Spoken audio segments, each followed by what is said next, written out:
Joseph Vijay எனும் நான்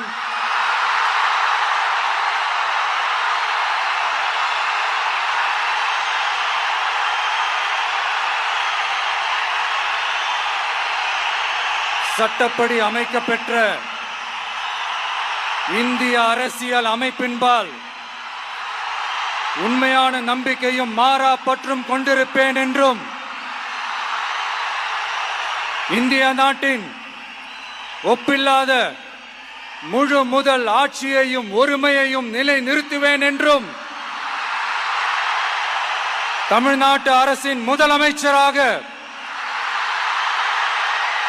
உண்மையாகவும் உளச்சான்றின்படியும் என் கடமைகளை நிறைவேற்றுவேன் என்றும் அரசியல் அமைப்பிற்கும் சட்டத்திற்கும் இணங்க